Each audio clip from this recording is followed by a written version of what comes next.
సహోదరులందరికీ యేసుక్రీస్తు నామంలో వందనాలు. మనందరికీ తండ్రి అయిన దేవునికి స్తుతులు, స్తోత్రములు, కృతజ్ఞతాస్తుతులు చెల్లించుచున్నాను. ప్రియులారా, మనము పరిశుద్ధ గ్రంథము నుండి అనేకమైన అంశాలు పరిశీలిస్తూ వస్తున్నాం. అందులో నేడు మనము పాత నిబంధనను ఎవరు అనుసరించాలి, క్రొత్త నిబంధనను ఎవరు అనుసరించాలి అన్న అంశాన్ని పరిశీలించే ప్రయత్నం చేద్దాం.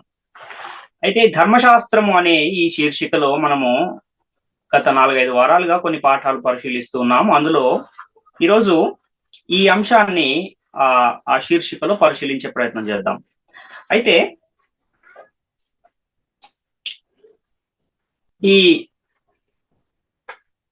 బైబిల్ గ్రంథ కాల చరిత్రను గనక మనం పరిశీలన చేసుకుంటే 2 ప్రధానమైన జనాంగాలు మనకు కనబడతారు.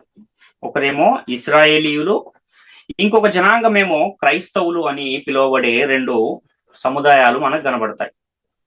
అదేవిధంగా దేవుడు పరిశుద్ధ గ్రంథములో 2 నిబంధనలను కూడా ఇచ్చినట్టుగా మనకు అనేకమైన లేఖన సాక్ష్యాలు కనబడుతూ ఉంటాయి. ఒకటేమో మొదటి నిబంధన, దానిని పాత నిబంధన అని కూడా పిలుస్తారు. అదేవిధంగా 2వ నిబంధన, దానినే క్రొత్త నిబంధన అని కూడా పిలుస్తారు అని మనము గత తరగతులలో పరిశీలన చేశాం. అయితే ఈ 2 రకాలైనటువంటి దేవుని జనాంగాలను మనము చూస్తున్నాం కదా. అలాగే ఈ 2 నిబంధనలు కూడా మనకు బైబిల్ గ్రంథంలో కనబడుతున్నాయి కనుక ఈ 2 నిబంధనలలో ఏ నిబంధనను ఎవరు అనుసరించాలి అన్న విషయాన్ని మనం ఈరోజు తెలుసుకునే ప్రయత్నం చేద్దాం. అయితే మనం చదివే పరిశుద్ధ గ్రంథంలో ఈ 2 నిబంధనలు మనకు కనబడతాయి. మనము పరిశుద్ధ గ్రంథాన్ని తెరవగానే పాత నిబంధన అని ఒకటి కనబడుతుంది, ఆ తర్వాత క్రొత్త నిబంధన అనే ఇంకొక నిబంధన కూడా మనకు కనబడుతుంది. నేటి కాలంలో మన దగ్గర ఉన్న బైబిల్ గ్రంథంలోనే ఈ 2 నిబంధనలు ఉన్నాయి కనుక ఈ 2 నిబంధనలు కూడా మనం అనుసరించాలి అని ప్రకటించేవారు కూడా చాలా మంది మనకు కనబడుతూ ఉన్నారు. అయితే ఏం చెబుతున్నారు చాలా మంది అంటే, ఈ 2 నిబంధనలు మన గ్రంథంలో ఉన్నాయి, ఒకవేళ మనం అనుసరించాల్సిన అవసరం లేకపోతే ఎందుకు మన గ్రంథంలో ఉంటుందండి, దాన్ని దేవుడు తీసేసేవాడు కదా, ఏది అవసరమో అదే ఇచ్చేవాడు కదా అని బోధిస్తూ ఈ 2ంటిని మనం అనుసరించాలి అని బోధించేవారు చాలా మంది మనకు కనబడుతూ ఉన్నారు. అయితే మనము అనుసరించాలి కాబట్టే ఈ 2 ఉన్నాయి, ఇందులో అనుసరించాల్సిన అవసరం లేకపోతే ఒకటే ఉంచేవాడు కదా అన్న ఒక లాజిక్ ను వాడుతూ చాలా మంది ఏమనుకుంటున్నారంటే ఈ 2 కూడా మనము అనుసరించాల్సిందే అని చెబుతూ ఉన్న పరిస్థితులు కనబడుతున్నాయి. అయితే ఒకనాడు దేవుడు ఇశ్రాయేలీలకు ఇచ్చిన పాత నిబంధనను కూడా మనము అనుసరించాలని సంఘాలలో కూడా బోధిస్తున్నటువంటి పరిస్థితులు కనబడుతున్నాయి. కాబట్టి ఇలాంటి గందరగోళ పరిస్థితుల నుండి మనం బయటికి రావాలంటే మనకు ఒక స్పష్టత అనేది అవసరం. మనం క్రైస్తవులము, క్రీస్తు వారముగా పిలువబడుతూ ఉన్నాము గనుక ఇలాంటి పరిస్థితుల్లో మన దగ్గర ఉన్నటువంటి బైబిల్ గ్రంథములో ఈ 2 నిబంధనలలో మనం ఏది అనుసరించాలి అన్న విషయము మనము తప్పకుండా తెలుసుకోవాలి. దీని మీద మనకు ఒక అవగాహన ఉండాలి, క్లారిటీ ఉండాల్సిన అవసరం ఉంది. కాబట్టి ప్రియులారా, పాత నిబంధనను ఎవరు అనుసరించాలి, క్రొత్త నిబంధనను ఎవరు అనుసరించాలి అన్న ఈ అంశాన్ని మనం ఈరోజు పూర్తిగా స్పష్టంగా తెలుసుకునే ప్రయత్నము చేద్దాం. అయితే ఈ విషయం మనకు అర్థం కావాలంటే అసలు ఏ నిబంధన ఎవరికి ఇవ్వబడింది అన్న విషయాన్ని మొదట మనం గ్రహించాలి. ఈ పాత నిబంధనను గురించి మనం ఆలోచన చేయగలిగితే, పాత నిబంధనను దేవుడు ఎవరికి ఇచ్చాడు అంటే అది ఇశ్రాయేలీయులకు ఇవ్వబడింది అని మనము గత తరగతులలోనే నేర్చుకుని ఉన్నాం. పాత నిబంధనను దేవుడు ఇశ్రాయేలీయులకు ఎవరి ద్వారా ఇచ్చాడు అంటే మోషే ద్వారా ఇచ్చాడు. ఈ పాత నిబంధనను దేవుడు మోషే ద్వారా ఇశ్రాయేలీయులకు ఎప్పుడు ఇచ్చాడు అన్న ఆ విషయాన్ని కూడా మనము ఇదివరకే పరిశీలించాము. ఈ పాత నిబంధనను దేవుడు ఇశ్రాయేలీయులకు ఎక్కడిచ్చాడు, ఈ విషయాలన్నీ కూడా మనం ఆల్రెడీ తెలుసుకుని ఉన్నాము. అయితే ఈ ధర్మశాస్త్రాన్ని దేవుడిచ్చాడు. ఈ ధర్మశాస్త్రాన్ని దేవుడు ఎవరికి ఇచ్చాడు అంటే ఇశ్రాయేలీయులకు ఇచ్చాడు. ఈ ధర్మశాస్త్రాన్ని దేవుడు మోషే ద్వారా ఇశ్రాయేలీయులకు ఇచ్చాడు. అయితే ఈ ధర్మశాస్త్రాన్ని గూర్చిన ఎవరిచ్చారు, ఎవరికి ఇచ్చారు అన్న ఈ విషయాలను గూర్చి మనము కొన్ని లేఖనాలను పరిశీలించే ప్రయత్నం చేద్దాం. ఎక్కడిచ్చాడు, ఎప్పుడు ఇచ్చాడు అన్న ఆ విషయాలను కూడా మనము పరిశీలిద్దాం.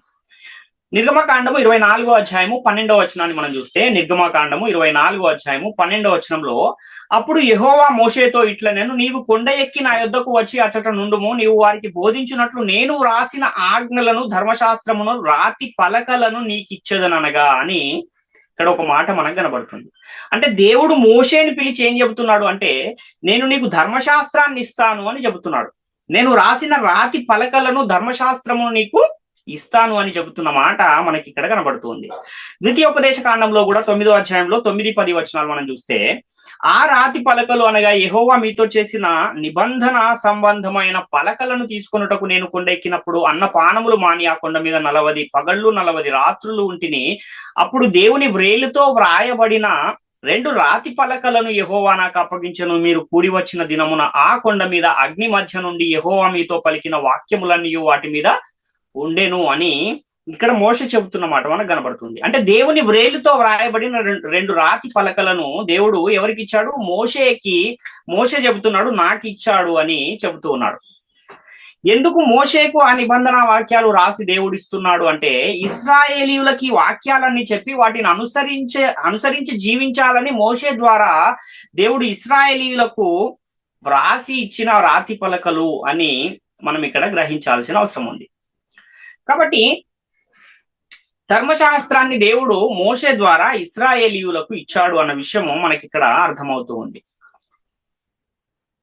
కాబట్టి మన బైబిల్ గ్రంథములో పాత నిబంధన కొత్త నిబంధన 2 ఉన్నాయి కనుక రెండిటిని మనం అనుసరించాలి అని చెప్పేవారు తెలుసుకోవాల్సింది ఏంటంటే, ధర్మశాస్త్రాన్ని ఎవరు ఇచ్చారు, ఎవరి ద్వారా ఇచ్చారు, ఎవరికి ఇచ్చారు, ఎవరు అనుసరించడానికి దేవుడు ఈ ధర్మశాస్త్రాన్ని ఇచ్చాడు అన్న విషయాలను మొదట గనక వారు తెలుసుకోగలిగితే, అప్పుడు అసలు ఆ పాత నిబంధన అనేది మనం అనుసరించకూడదా అన్న విషయము అర్థమవుతుంది. కాబట్టి ధర్మశాస్త్రము ఇశ్రాయేలీయులకు అనుగ్రహించబడిందని బైబిల్ గ్రంథం తెలియజేస్తుంది. అంటే ధర్మశాస్త్రము క్రైస్తవులకు ఇవ్వబడలేదా, ఇశ్రాయేలీయులకు ఇవ్వబడిందా అని మనం ఆలోచన చేయగలిగితే, ధర్మశాస్త్రాన్ని దేవుడు ఇశ్రాయేలీయులకు మాత్రమే ఇచ్చాడు అని మనకు అర్థమవుతుంది. ఇంకొక విషయాన్ని కూడా మనం ఆలోచిస్తే, దేవుడి ధర్మశాస్త్రం ఇచ్చే సమయానికి లోకంలో క్రైస్తవులు అనేవారే లేరు అన్న విషయాన్ని కూడా మనము గమనించాలి. ఈ ధర్మశాస్త్రాన్ని దేవుడు ఇశ్రాయేలీయులకు ఇచ్చే సమయానికి ఈ లోకంలో ఉన్న ప్రజలు 2 భాగాలుగా ఈ ప్రజలను ఆ ధర్మశాస్త్రము అనేది విభజించింది. అందులో ఒకరేమో దేవుని ప్రజలైన ఇశ్రాయేలీయులు, ఇంకొకరేమో అన్యజనులు అని ఆ యొక్క ధర్మశాస్త్రము ఆ ప్రజలను 2 భాగాలుగా విడగొట్టిన పరిస్థితి మనకు కనబడుతుంది. కాబట్టి ఆ కాలానికి క్రైస్తవులే లేరు. దేవుడు ధర్మశాస్త్రాన్ని ఇచ్చింది అన్యజనులు అనుసరించడానికి అయితే కాదు గనుక, దేవుని ప్రజలైన ఇశ్రాయేలీయులు అనుసరించడానికి దేవుడు మోషే ద్వారా ఇశ్రాయేలీయులకు ఏమి ఇచ్చాడు అంటే ధర్మశాస్త్రాన్ని ఇచ్చాడు అన్న విషయము మనకి ఇక్కడ అర్థమవుతుంది. కాబట్టి ఈ ధర్మశాస్త్రాన్ని దేవుడు ఇశ్రాయేలీయులకే ఇచ్చాడు అన్న ఆ విషయాన్ని కూడా మనం చూడగలిగితే, రోమపత్రిక 9వ అధ్యాయంలో 4-5 వచనాల్లో, వీరు ఇశ్రాయేలీయులు దత్తపుత్రత్వమును మహిమయు నిబంధనలను ధర్మశాస్త్ర ప్రధానమును అర్చనాచారాదులను వీరివి, పితరులు వీరి వారు, శరీరమును బట్టి క్రీస్తు వీరిలో పుట్టెను, ఈయన సర్వాధికారి అయిన దేవుడై ఉండి నిరంతరము స్తోత్రార్హుడై ఉన్నాడు అన్న వచనము మనకి ఇక్కడ కనబడుతుంది.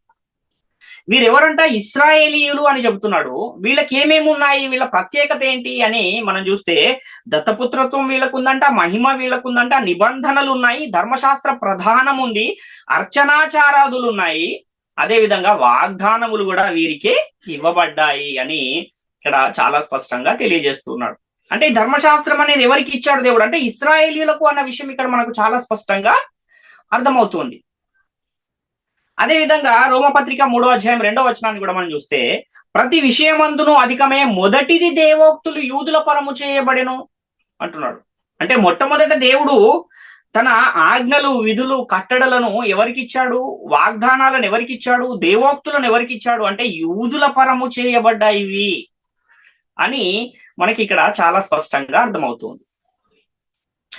కీర్తనల గ్రంథంలో 147వ అధ్యాయము 19వ వచనాన్ని కూడా మనం చూస్తే, ఆయన తన వాక్యము యాకోబునకు తెలియజేసెను, తన కట్టడలను తన న్యాయ విధులను ఇశ్రాయేలునకు తెలియజేసెను అంటున్నాడు.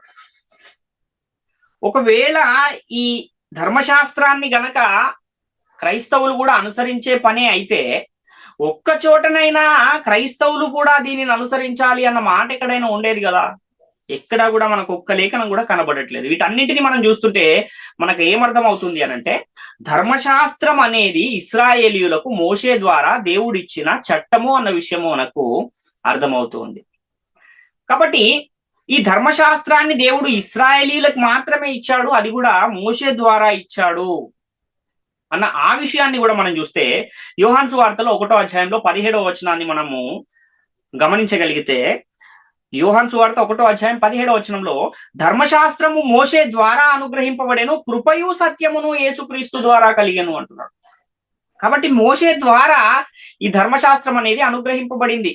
న్యాయాధిపతుల గ్రంథం 3వ అధ్యాయం 4వ వచనాన్ని మనం చూస్తే, యెహోవా మోషే ద్వారా తమ తండ్రులకు ఇచ్చిన ఆజ్ఞలను వారు అనుసరింతురో లేదో అని తెలుసుకున్నట్లు ఇశ్రాయేలీయులను పరిశోధించుటకై ఆ జనములను ఉండనిచ్చెను అంటున్నాడు.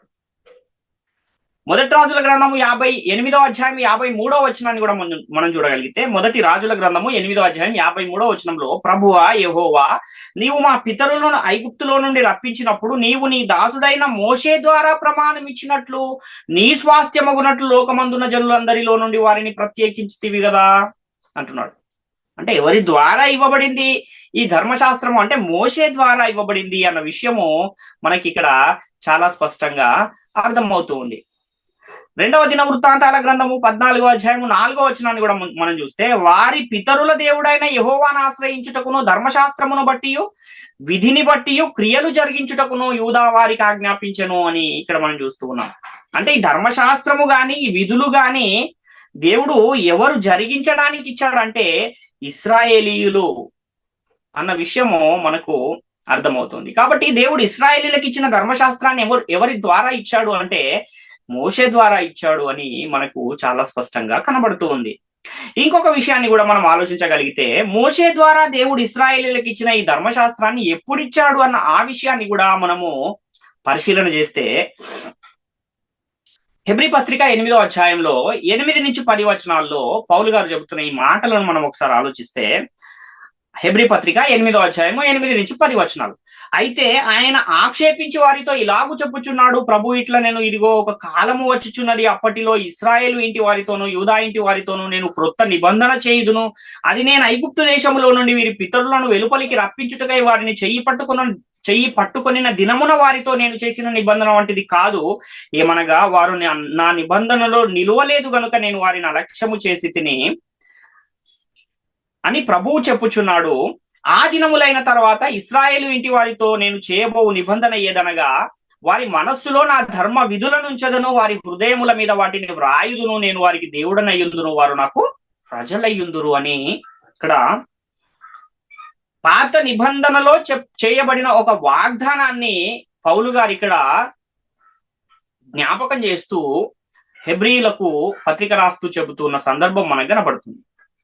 ఇక్కడ ఈ యొక్క క్రొత్త నిబంధనను నేను మీకు ఇస్తానని దేవుడు వాగ్దానం చేశాడు. ఆ వాగ్దానం ఎక్కడుంది పాత నిబంధనలో అన్న ఆ విషయాన్ని కూడా మనం చూడగలిగితే, ఇర్మియా గ్రంథంలో 31వ అధ్యాయంలో 31 నుంచి 33 వచనాల్లో ఈ విషయం అంతా అక్కడ కనబడుతుంది. ఇర్మియా గ్రంథము 31వ అధ్యాయము 31 నుంచి 33 వచనాలు, ఇదిగో నేను ఇశ్రాయేలు వారితోనూ యూదా వారితోనూ క్రొత్త నిబంధన చేయు దినములు వచ్చుచున్నవి, ఇదే యెహోవా వాక్కు. అది ఐగుప్తులో నుండి వారిని రప్పించుటకై నేను వారిని చెయ్యి పట్టుకొనిన దినమున వారి పితరులతో నేను చేసిన నిబంధన వంటిది కాదు. నేను వారి పెనిమిటినైనను వారు ఆ నిబంధనను భంగము చేసుకొనిరి, ఇది యెహోవా వాక్కు. ఈ దినములైన తర్వాత నేను ఇశ్రాయేలుతోనూ యూదా వారితోనూ చేయబోవు నిబంధన ఇదే, వారి మనస్సులలో నా ధర్మ విధి ఉంచెదను, వారి హృదయముల మీద దాన్ని వ్రాసేదను, ఇదియే యెహోవా వాక్కు అంటున్నాడు.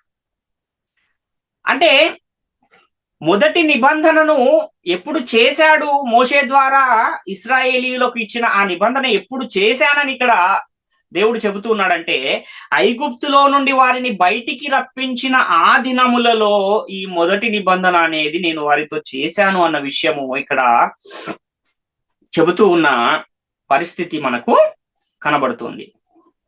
అంటే ధర్మశాస్త్రాన్ని దేవుడు ఇశ్రాయేలీలకు ఎప్పుడు ఇచ్చాడు అంటే, వారు ఐగుప్తు బానిసత్వంలో ఉండి దేవునికి మొరపెట్టినప్పుడు ఆ మొరను దేవుడు విని మోషేని వారి యొద్దకు పంపించి వారిని బయటికి రప్పించినప్పుడు, ఆ బయటికి రప్పించిన ఆ కాలములో దేవుడు ఈ ధర్మశాస్త్రాన్ని ఇశ్రాయేలీయులకు ఇచ్చాడు అని మనకి ఇక్కడ అర్థమవుతుంది. ఇప్పుడు అసలు ఈ ధర్మశాస్త్రాన్ని ఎక్కడిచ్చాడు అన్న విషయము మనము ఆలోచన చేయగలిగితే, లేవియ ఖండము 26వ అధ్యాయము 46వ వచనంలో, యెహోవా మోషే ద్వారా సీనాయి కొండ మీద తనకును ఇశ్రాయేలీయులకును మధ్య నియమించిన కట్టడలను, తీర్పులను, ఆజ్ఞలను ఇవే అంటున్నాడు. అంటే దేవుడు ఎక్కడ చేశాడు ఈ నిబంధన, ఎక్కడిచ్చాడు ఈ ధర్మశాస్త్రము, ఎక్కడిచ్చాడు ఈ కట్టడలు, విధులు, ఆజ్ఞలు అంటే సీనాయి కొండ మీద ఐగుప్తులో నుండి వారిని బయటికి రప్పించిన ఆ కాలములో వారికి ఈ యొక్క ధర్మశాస్త్రాన్ని దేవుడు ఇచ్చాడు అన్న విషయము మనకు అర్థమవుతుంది. కాబట్టి అసలు ఈ ధర్మశాస్త్రం ఎవరికి ఇవ్వబడింది? క్రైస్తవులకు ఇవ్వబడిందా? ఆ విధంగా మనకి ఎక్కడైనా ఒక లేఖనమైనా కనబడిందా అంటే క్రైస్తవులకు ఇవ్వబడింది కాదు. ఇది ఇశ్రాయేలీయులకు మాత్రమే ఇవ్వబడిన ఒక చట్టము అన్న విషయము మనకు అర్థమవుతుంది. కాబట్టి ధర్మశాస్త్రాన్ని దేవుడు ఇశ్రాయేలీయులకు మాత్రమే ఇచ్చాడు అని చాలా స్పష్టంగా పరిశుద్ధ గ్రంథము తెలియజేస్తూ ఉంది. ఎవరు అనుసరించడానికి ధర్మశాస్త్రం ఇవ్వబడింది అని మనం ఆలోచన చేయగలిగితే, ఇశ్రాయేలీయులు అనుసరించడానికి ధర్మశాస్త్రాన్ని దేవుడు మోషే ద్వారా ఇశ్రాయేలీయులకు వారు ఐగుప్తు బానిసత్వం నుండి బయటికి వచ్చిన దినమున సీనాయి కొండ మీద వారికి ఇచ్చాడు అని ఇంత స్పష్టంగా లేఖనాలు చెబుతూ ఉన్నాయి. ఇంత స్పష్టమైన లేఖనాలు ఉన్నా కూడా ఇంకా మాకు ధర్మశాస్త్రం అనేది అమల్లో ఉంది అని క్రైస్తవులు కూడా నేటి కాలంలో చెప్పడం అనేది అది ఎంత మాత్రము సరైనది కాదు అన్న విషయము ఒకసారి గమనించాలి ప్రియులారా.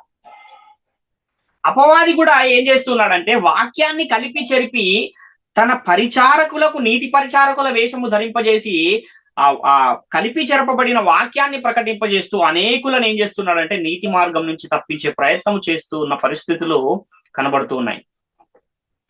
పాత నిబంధనను అనుసరించాలి అని చెప్పే వాళ్ళకి ఏం తెలియదు అంటే, ప్రస్తుత కాలంలో దేవుని ప్రజలైన క్రైస్తవులు అని పిలువబడుతున్న వారు అనుసరించటానికి దేవుడు క్రొత్త నిబంధన ఒకటి ఇచ్చాడు.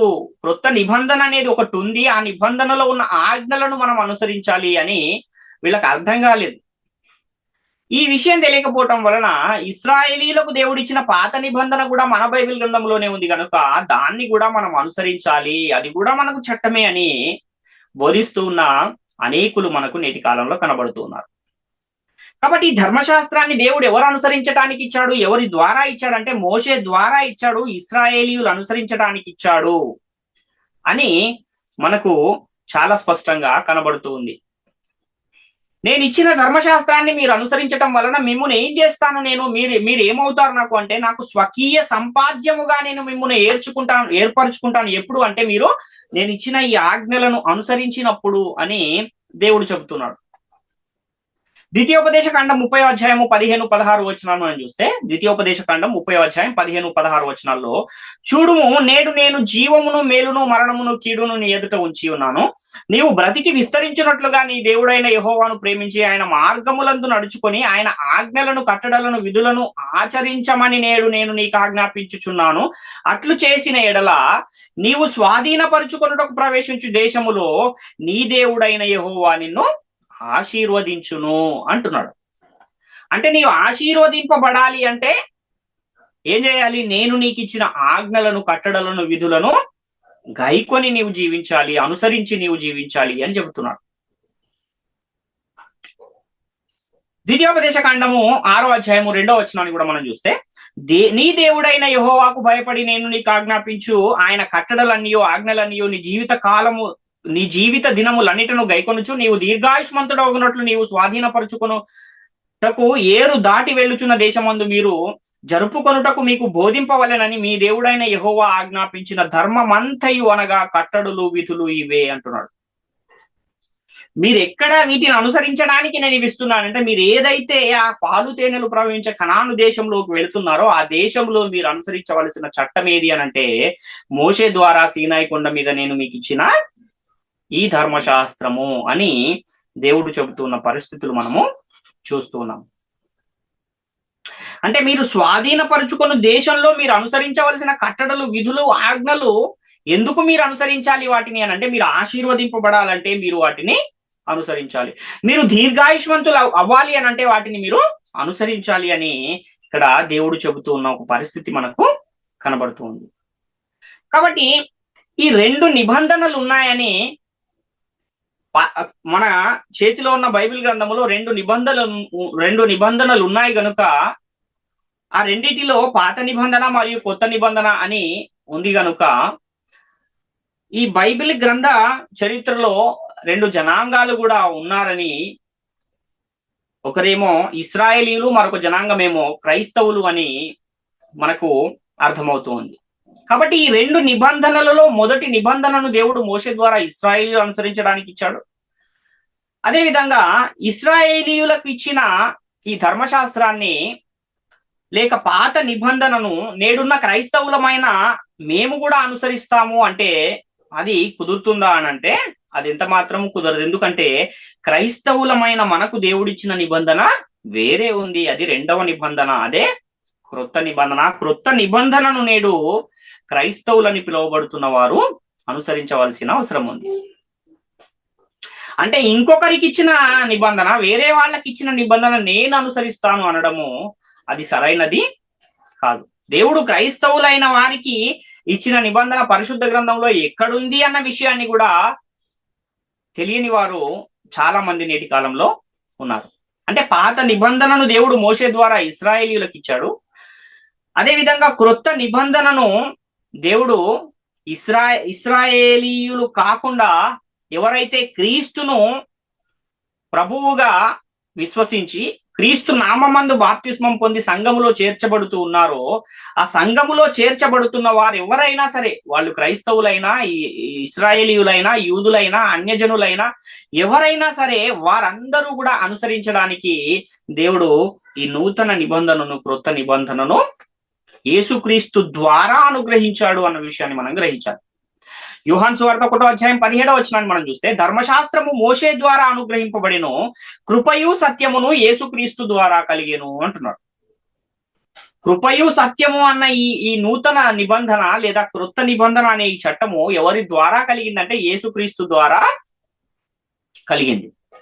అంటే యేసుక్రీస్తు ఈ భూమి మీద జీవించిన కాలంలో అక్కడ ఉన్న ప్రజలు అనుసరించవలసిన చట్టం ఏది అన్న ఆ విషయాన్ని కూడా మనం ఆలోచన చేయగలిగితే, యేసుక్రీస్తు శరీరధారిగా జీవించిన కాలంలో ఆ ధర్మశాస్త్రము అనేది అమల్లో ఉంది. అంటే ఇశ్రాయేలీయులకు దేవుడు ఇచ్చిన ఆ ధర్మశాస్త్రం అనేది యేసుక్రీస్తు వారు జీవించిన కాలంలో అమల్లో ఉంది. అయితే ఈ క్రీస్తు ఆ ధర్మశాస్త్రం అమల్లో ఉన్న కాలంలో ఇశ్రాయేలీయులకు బోధించిన బోధ నేటి కాలంలో ఉన్న క్రైస్తవులు ఆజ్ఞలుగా అనుసరించవచ్చా అన్న ఈ విషయాన్ని కూడా మనము ఆలోచించవలసిన అవసరం ఉంది. అంటే మొదటి 4 సువార్తలలో ఏదైతే యేసుక్రీస్తు వారు బోధించారో ఇశ్రాయేలీయులకు, యూదులకు, ఆ ఇశ్రాయేలీయులకు, యూదులకు బోధించిన ఆ బోధ క్రైస్తవులమైన మనం అనుసరించవచ్చా? అది మనకు వర్తిస్తుందా? అంటే యేసుక్రీస్తు జీవించిన కాలము ఏ కాలము అన్న విషయాన్ని మొదట మనం ఆలోచన చేయగలిగితే, ధర్మశాస్త్రం అమల్లో ఉన్న కాలంలో యేసుక్రీస్తు వారు ఈ లోకంలో జన్మించారు. ధర్మశాస్త్రం అమల్లో ఉన్న కాలంలో జీవించిన యేసుక్రీస్తు దేనికి లోబడి జీవించాలి అని అంటే ధర్మశాస్త్రానికి లోబడి జీవించాలి. ఎందుకని ఆయన ధర్మశాస్త్రానికి లోబడి జీవించాలి అని అంటే, ఆయన కూడా ఎవరు అనంటే యూదులలో ఆయన జన్మించాడు. ఎవరికి ఇయ్యబడింది ఈ ధర్మశాస్త్రము? ఇశ్రాయేలీయులు, యూదులకు ఇయ్యబడింది. కాబట్టి ప్రియులారా, యేసుక్రీస్తు వారు జీవించిన కాలంలో ఆయన బోధించిన బోధ ఎవరికి మాత్రమే పరిమితమై ఉంది అని మనం ఆలోచిస్తే, ఆయన సున్నతి గల వారికి మాత్రమే పరిచారకుడు అని పరిశుద్ధ గ్రంథము తెలియజేస్తుంది. అంటే యేసుక్రీస్తు జీవించిన కాలంలో సున్నతి గలవారికి యేసుక్రీస్తు చేసిన బోధనే మనం అనుసరించాలా, లేక మనం అనుసరించవలసిన చట్టాన్ని ఇంకా ఎవరి ద్వారా ఆయన సిద్ధం చేయిస్తున్నాడా అన్న ఈ విషయం కూడా మనము తెలుసుకోవాల్సిన అవసరం ఉంది. యేసుక్రీస్తు వారు సున్నతి గల వారికి మాత్రమే పరిచారకుడు అని పరిశుద్ధ గ్రంథం తెలియజేస్తుంది. రోమాపత్రిక 15వ అధ్యాయంలో 8వ వచనాన్ని మనం చూడగలిగితే, నేను చెప్పున్నదేమనగా పితరులకు చేయబడిన వాగ్దానముల విషయంలో దేవుడు సత్యవంతుడని స్థాపించుటకును, అన్యజనులు ఆయన కనికరమును గూర్చి దేవుని మహిమపరచుటకును క్రీస్తు సున్నతి గల వారికి పరిచారకుడు ఆయను అంటున్నాడు ఇక్కడ. అంటే ఎవరు ఆ కాలానికి సున్నతి గలవారు అంటే ఇశ్రాయేలీయులు, యూదులు మాత్రమే సున్నతి గలవారు. కాబట్టి ఆ సున్నతి గల వారికి మాత్రమే ఆయన బోధ చేయడానికి ఈ లోకానికి ఆ కాలంలో వచ్చాడు. అంటే ఆ ధర్మశాస్త్రం అమల్లో ఉంది కనుక ధర్మశాస్త్రం అమల్లో ఉన్న ఆ కాలంలో ఆయన సున్నతి గల వారికి పరిచారకుడుగా ఉన్నాడు అన్న విషయము మనము గ్రహించాలి. అంటే యేసుక్రీస్తు శరీరధారిగా ఉన్న దినములలో ఆయన బోధించిన బోధ యూదులకు మరియు ఇశ్రాయేలీయులకు మాత్రమే పరిమితమై ఉంది అని ఈ లేఖనం ద్వారా మనకు అర్థమవుతుంది. అదేవిధంగా యేసుక్రీస్తు వారు తన శిష్యులను పంపుచు మీరు వెళ్ళి ప్రకటించండి అని పంపించినప్పుడు మత్తయి సువార్తలో 10వ అధ్యాయం 5వ వచనంలో కూడా మీరు నశించిన ఇశ్రాయేలు వంశంలోని నశించిన గొర్రెల యొద్దకే వెళ్ళుడు గాని సమరయల ఏ పట్టణములోనైనా ప్రవేశింపకుడి, అన్యజనుల దారిలోనికి వెళ్ళకుడి అని అక్కడ కూడా వారిని ఆయన ఆజ్ఞాపించిన ఒక విషయం మనకు అక్కడ కనబడుతుంది. అంటే ఎందుకనే అలా అన్యజనుల దారిలోనికి వెళ్ళవద్దు అంటున్నాడు? ఎందుకనే ఆయన సున్నతి గల వారికి మాత్రమే పరిచారకుడు అయ్యాడు అని అంటే, ఆ కాలంలో ధర్మశాస్త్రం అనేది అమల్లో ఉంది. ధర్మశాస్త్రం అమల్లో ఉన్న కాలంలో అన్యజనులకు బోధించకూడదు గనుక యేసుక్రీస్తు వారు ఆ విధంగా శిష్యులను హెచ్చరించిన ఒక సందర్భం మనకు కనబడుతుంది. కాబట్టి యేసుక్రీస్తు ద్వారా ఏం కలిగింది అని అంటే, కృపయు సత్యము అనేది యేసుక్రీస్తు ద్వారా వచ్చింది.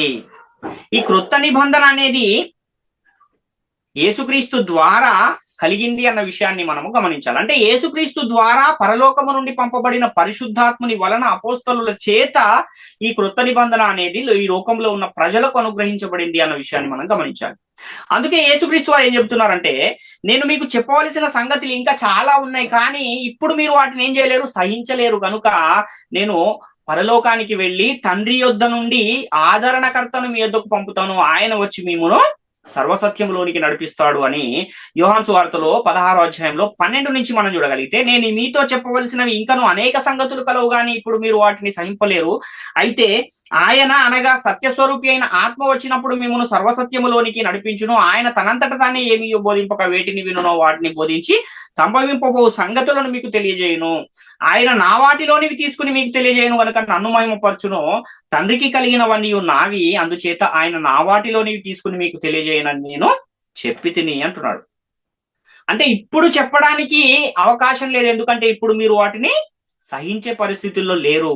కాబట్టి ఎవరు వచ్చి దాన్ని బోధిస్తారంటే, పరిశుద్ధాత్మను నేను పంపబోతున్నాను, ఆయన వచ్చి మీకు ఆ సంగతులను బోధిస్తాడు. అప్పుడు ఆయన బోధించిన ఆ సంగతులను మీరు ఏం చేయాలంటే, సర్వలోకానికి వెళ్ళి సర్వ సృష్టికి సువార్తను ప్రకటించండి, బూదిగంతముల వరకు మీరు నాకు సాక్షులై ఉంటారు అని అపోస్తలుల కార్యాల్లో 1వ అధ్యాయం 8వ వచనంలో మనకు ఒక లేఖనము కనబడుతుంది. కాబట్టి ప్రియులారా, ఈ లోకానికి దేవుని బోధ అనేది ఎలా అందింది అని మనం పరిశీలించగలిగితే, పరలోకము నుండి వచ్చిన పరిశుద్ధాత్మని ద్వారా ఈ మీకు ప్రకటించబడిన ఈ సంగతులను గూర్చి మీకు తెలియజేయుచున్నాను అన్న ఒక మాట మనకు 1 పేతురు పత్రిక 1వ అధ్యాయం 12వ వచనంలో కనబడుతుంది. అంటే పరిశుద్ధాత్మని ద్వారా అపోస్తలులు ఆ పరిశుద్ధాత్మ శక్తిని పొందుకొని ఈ సర్వలోకానికి వెళ్ళి వాళ్ళు ఏం చేశారంటే, దేవుని యొక్క చట్టాన్ని, నూతన నిబంధనను, సువార్తను ప్రకటించి అనేకులను దేవుని రాజ్యంలో చేర్చిన ఒక పరిస్థితులు మనకు కనబడుతున్నాయి.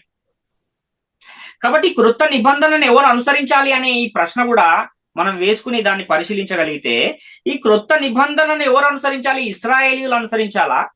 ఈ క్రొత్త నిబంధనలు లేకపోతే అన్యజనులు అనుసరించాలా? లేక ఈ క్రొత్త నిబంధనను ఎవరు అనుసరించాలి? క్రైస్తవులు అనుసరించాలా? ఈ క్రొత్త నిబంధనను లోకంలో ఉన్న ప్రజలందరూ అనుసరించాలా? ఎవరు అనుసరించాలి? ఈ క్రొత్త నిబంధన అనుసరించే వారికి పెట్టబడిన పేరేది అన్న ఈ విషయాలు మనము పరిశీలిస్తే, చాలా మంది ఏమనుకుంటున్నారంటే, కొత్త నిబంధన అనేది ఇశ్రాయేలీయులకు దేవుడు చేసిన వాగ్దానము అని కొంతమంది పొరబడుతున్నారు. అంటే ఇర్మియా గ్రంథములో ఏదైతే మనం ఒక లేఖనాన్ని చూసామో, ఇర్మియా గ్రంథం 31వ అధ్యాయంలో 31 నుంచి 33 వచనాల్లో, ఇదిగో నేను ఇశ్రాయేలు వారితోను యూదా వారితోను క్రొత్త నిబంధన చేయు దినములు వచ్చుచున్నవి, ఇదే యెహోవా వాక్కు అంటున్నాడు. అంటే నేను ఒక పాత నిబంధన వాళ్ళకి చేశాను కానీ వాళ్ళు దానిలో నిలవలేదు కనుక నేను ఒక క్రొత్త నిబంధన ఎవరితో చేయబోతున్నాను? యూదా వారితోనూ ఇశ్రాయేలు వారితోనూ చేయబోతున్నాను అన్నాడు కనుక ఈ క్రొత్త నిబంధన ఎవరికి సంబంధించింది, ఎవరు దీన్ని అనుసరించాలంటే యూదులు ఇశ్రాయేలును అనుసరించాలి అని కూడా కొంతమంది అపోహపడుతూ ఉన్న పరిస్థితి మనకు కనబడుతుంది. అంటే ఈ మాటను బట్టి క్రొత్త నిబంధన ఎవరి కోసం అంటే ఇశ్రాయేలు కోసమే అని అపోహపడేవారు ఉన్నారు. కాబట్టి క్రైస్తవులు కూడా కొత్త నిబంధన కేవలం క్రైస్తవులది మాత్రమే అనుకుంటున్నారు. ఒకసారి మనం ఆలోచన చేయగలిగితే ఈ క్రొత్త నిబంధన అనేది ఎవరు అనుసరించడానికి యేసుక్రీస్తు ద్వారా ఇవ్వబడింది అంటే పరిశుద్ధాత్ముని ద్వారా అపోస్తలుల చేత ఈ క్రొత్త నిబంధన అనేది యేసుక్రీస్తు వారు ప్రకటింపజేశారు అన్న విషయాన్ని మనం గమనించాలి. ఈ క్రొత్త నిబంధన అనేది ఇశ్రాయేలీయులకు మాత్రమే ఇవ్వబడింది కాదు, అలాగని క్రైస్తవులకు మాత్రమే ఇవ్వబడింది కూడా కాదు. మరి ఎవరికి ఇవ్వబడింది ఈ క్రొత్త నిబంధన అంటే ఈ లోకములో ఉన్న సమస్త జనులు అనుసరించడానికి ఇవ్వబడిన చట్టమే ఈ క్రొత్త నిబంధన లేక నూతన నిబంధన అన్న విషయాన్ని గమనించాలి. అంటే ఎవరైనా సరే క్రీస్తు దగ్గరకు వచ్చి విశ్వాసం ఉంచి బాప్తిస్మం పొంది దేవుని రాజ్యంలో గాని క్రీస్తు సంఘంలో గాని ఎవరైతే చేరుతూ ఉన్నారో, ఎవరైతే యేసుక్రీస్తు నామమందు విశ్వాసం ఉంచి సంఘంలో చేర్చబడుతున్నారో వారందరూ కూడా అనుసరించడానికి ఇవ్వబడిన చట్టమే ఈ క్రొత్త నిబంధన అన్న విషయాన్ని గమనించాలి. మార్కు సువార్త 16వ అధ్యాయంలో 15-16 వచనాలు మనం చూడగలిగితే, మరియు మీరు సర్వలోకమునకు వెళ్ళి సర్వ సృష్టికి సువార్తను ప్రకటించి నమ్మి బాప్తిస్మం పొందిన వాడు రక్షింపబడును, నమ్మని వానికి శిక్ష విధింపబడును అని ఇక్కడ మనం చూస్తున్నాం.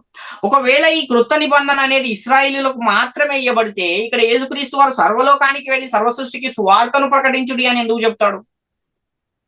కాబట్టి ఈ నూతన నిబంధన లేకపోతే ఈ రక్షణ సువార్త అనేది ఎవరి కొరకు ఇది సిద్ధపరచబడింది అని అంటే లోకములో ఉన్న సమస్త జనుల కొరకు సిద్ధపరచబడింది అన్న విషయాన్ని మనం గమనించాలి. అంటే యేసుక్రీస్తు ధర్మశాస్త్రానికి లోబడి ఉన్న కాలంలో మాత్రము శిష్యులను ప్రకటించుటకు పంపుచు మీరు అన్యజనుల దారిలోనికి వెళ్ళకుడి, సమరయుల ఏ పట్టణంలోనైనా ప్రవేశింపకుడి గాని నశించిన ఇశ్రాయేలీయుల యొద్దకే వెళ్ళుడని చెప్పిన యేసుక్రీస్తు వారు ఈ క్రీస్తు శిలువ మరణ సమాధి పునరుత్థానం తర్వాత అదే శిష్యులతో ఏం చెబుతున్నాడంటే మీరు సర్వలోకమునకు వెళ్ళి సర్వ సృష్టికి సువార్తను ప్రకటించుడి అని చెబుతున్నాడు. అంటే యేసుక్రీస్తు చేత పంపబడిన పరిశుద్ధాత్ముని ద్వారా అపోస్తలులు చేసిన ఈ బోధ అనగా ఈ క్రొత్త నిబంధన ఈ లోకములో ఉన్న సర్వజనులకు ప్రకటించమని చెబుతున్నాడు అన్న విషయాన్ని మనం గమనించాలి.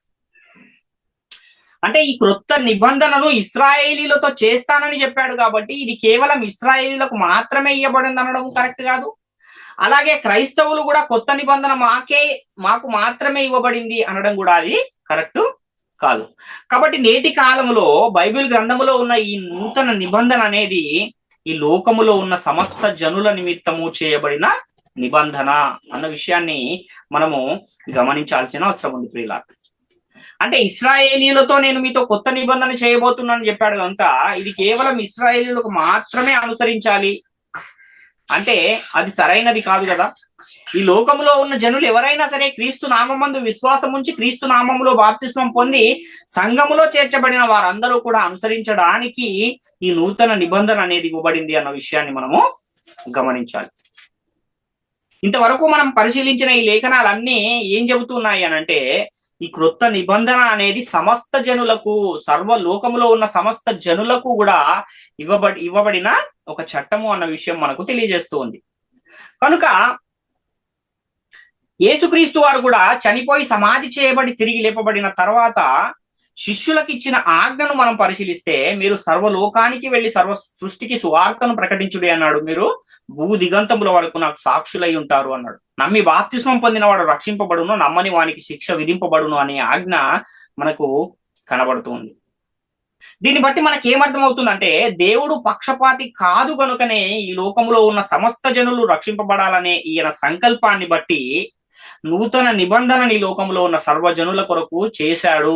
యేసుక్రీస్తు ద్వారా పరిశుద్ధాత్ముని చేత అపోస్తలులకు బోధింపజేసి అపోస్తలుల ద్వారా ఈ లోకానికి బోధింపజేసిన ఈ నూతన నిబంధన అనేది ఈ లోకంలో ఉన్న సర్వజనుల కొరకు సిద్ధపరచబడిన నూతన నిబంధన, కొత్త చట్టము అన్న విషయాన్ని మనం గమనించాలి.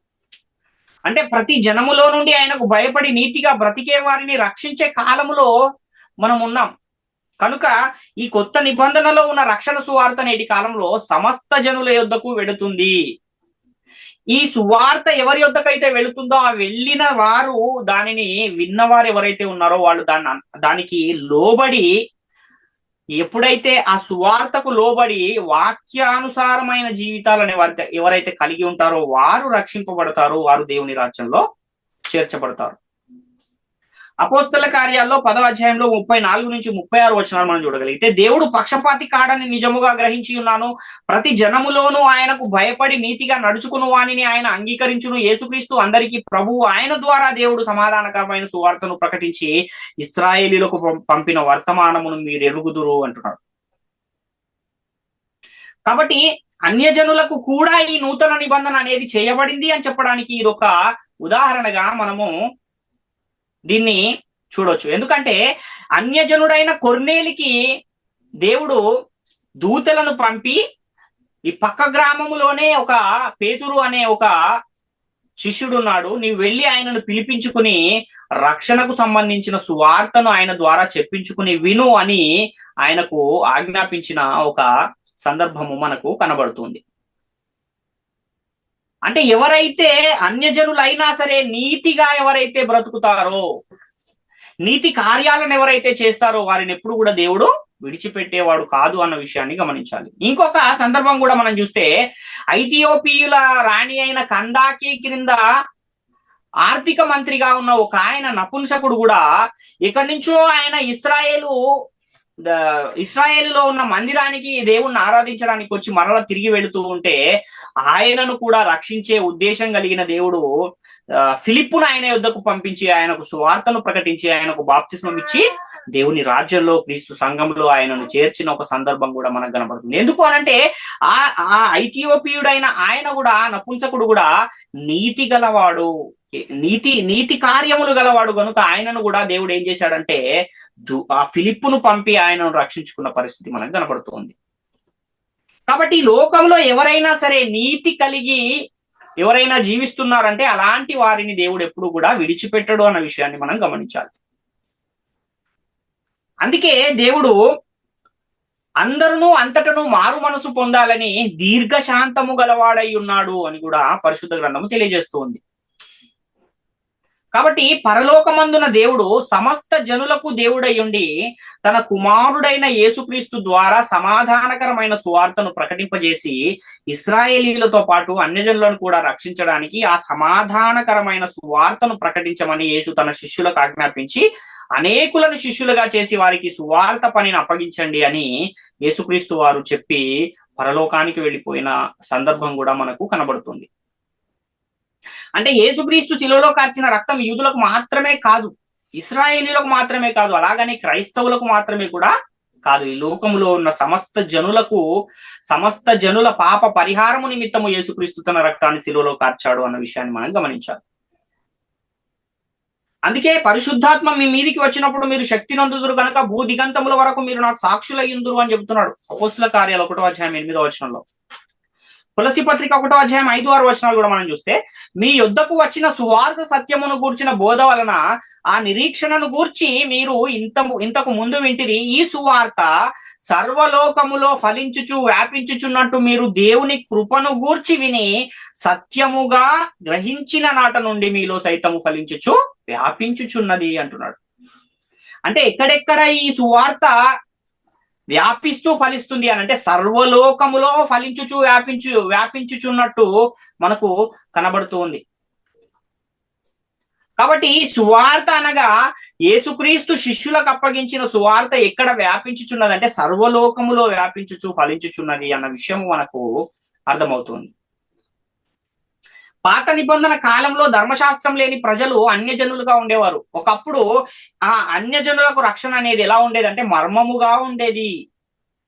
నేటి కాలంలో ఆ మర్మం ఏమైపోయిందంటే బయలుపరచబడిపోయింది. ఎలా బయలుపరచబడింది అంటే యేసుక్రీస్తు పరలోకం వెళ్ళి పరలోకము నుండి పరిశుద్ధాత్మను పంపించడం ద్వారా పరిశుద్ధాత్మను పొందుకున్న అపోస్తలుల చేత ఆ మర్మాన్ని బయలుపరచడం అనేది జరిగింది. ఎఫెసీ పత్రిక 3వ అధ్యాయంలో 3 నుంచి 6 వచనం మనం చూస్తే, ఎట్లనగా క్రీస్తు మర్మము దేవదర్శనము వలన నాకు తెలియపరచబడినదు అను సంగతిని గూర్చి మునుపు సంక్షేపముగా వ్రాసితిని, మీరు దానిని చదివినేడల దానిని బట్టి ఆ క్రీస్తు మర్మమును గూర్చి నాకు కలిగిన జ్ఞానమును గ్రహించుకొనగలరు. ఈ మర్మం ఇప్పుడు ఆత్మమూలముగా దేవుని పరిశుద్ధులకు అపోస్తలులకును ప్రవక్తలకును బయలుపరచబడి ఉన్నట్టుగా పూర్వకాలములందు మనుషులకు తెలియపరచబడలేదు.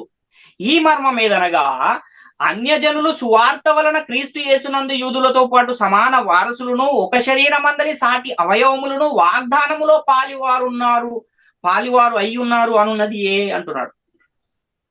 అంటే పూర్వకాలము ఈ మర్మం అనేది ఎవరికి కూడా తెలియపరచబడలేదంట.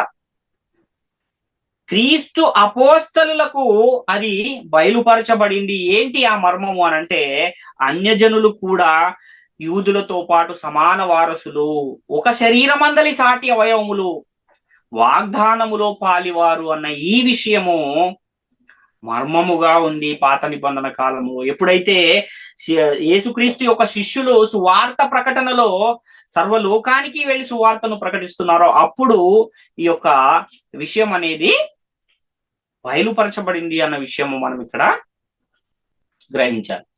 కాబట్టి క్రైస్తవులుగా ఉన్నటువంటి మనము అనుసరించవలసిన చట్టం ఎక్కడుంది, ఎవరి ద్వారా అనుగ్రహించబడింది అనంటే, యేసుక్రీస్తు ద్వారా పరిశుద్ధాత్మని పొందుకున్న అపోస్తలుల చేత అనుగ్రహించబడిన ఈ కొత్త చట్టము పరిశుద్ధ గ్రంథములో ఉంది. ఎక్కడుంది ఈ పరిశుద్ధ గ్రంథములు అంటే, అపోస్తలుల కార్యముల గ్రంథము మొదలుకుని యూదా పత్రిక వరకు ఉన్న ఆ పుస్తకాలన్నీ కూడా నూతన నిబంధన, నూతన చట్టము, క్రొత్త నిబంధన అన్న విషయాన్ని మనం గమనించాలి. దానినే నేడు క్రైస్తవులుగా సంఘములో చేర్చబడుతున్న ప్రతి ఒక్కరు కూడా అనుసరించాలి. పరిశుద్ధాత్ముని పొందుకున్న అపోస్తలుల బోధ ఎప్పుడు ప్రారంభమైంది అని అంటే, పెంతకొస్తు పండగ దినాన మేడగదిలో అగ్ని నాలుకలుగా విభాగింపబడిన పరిశుద్ధాత్మ అపోస్తలుల మీద వ్రాలగా వారు ఆత్మవశులై బోధించడం ఎప్పుడైతే మొదలు పెట్టారో అప్పటి నుంచి ఈ నూతన నిబంధన అనేది ప్రారంభమైంది. ఆ మొదటి ప్రసంగంలోనే 3000 మంది సంఘములో చేర్చబడిన ఒక పరిస్థితి కూడా మనకు కనబడుతుంది. ఈ విషయాలు ఏమీ తెలియని కొంతమంది పాత నిబంధనలో ఇశ్రాయేలీలకు దేవుడిచ్చిన ధర్మశాస్త్రాన్ని కూడా సంఘాలలో బోధిస్తూ ఆ ధర్మశాస్త్రాన్ని కూడా మనం అనుసరించాలి అని చెబుతున్నారు. అంటే పాత నిబంధనలు లేక ధర్మశాస్త్రాన్ని ఎవరు అనుసరించాలని పరిశుద్ధ గ్రంథం తెలియజేస్తుంది అని అంటే, అది ఇశ్రాయేలీయులకు మోషే ద్వారా దేవుడిచ్చాడు అన్న విషయము మనకు అర్థమవుతుంది.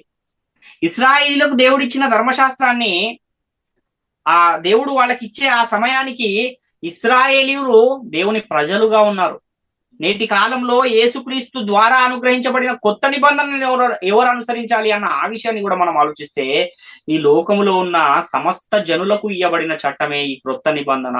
ఎవరైతే సువార్తను విని నమ్మి బాప్తిస్మం పొంది సంఘములో చేర్చబడుతూ ఉన్నారో వారందరూ కూడా అనుసరించడానికే అపోస్తలుల ద్వారా ప్రకటించబడిన ఈ చట్టమే కొత్త నిబంధన, నూతన నిబంధన అన్న విషయాన్ని మనము గమనించాలి.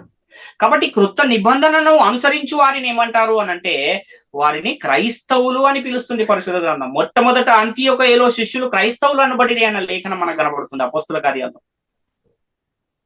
కాబట్టి క్రొత్త నిబంధనను అనుసరిస్తున్న క్రైస్తవులు ఎలా ఉండాలి అంటే, క్రీస్తును ధరించుకున్న వారై ఉండాలి, క్రీస్తును పోలి నడుచుకున్న వారై ఉండాలి. ఒకనాడున్న జనాంగము ఇశ్రాయేలీయులైతే నేటి కాలములో క్రొత్త నిబంధనను అనుసరిస్తున్న క్రైస్తవులు దేవుని జనాంగముగా ఉన్నారు అన్న విషయం మనం గమనించాలి.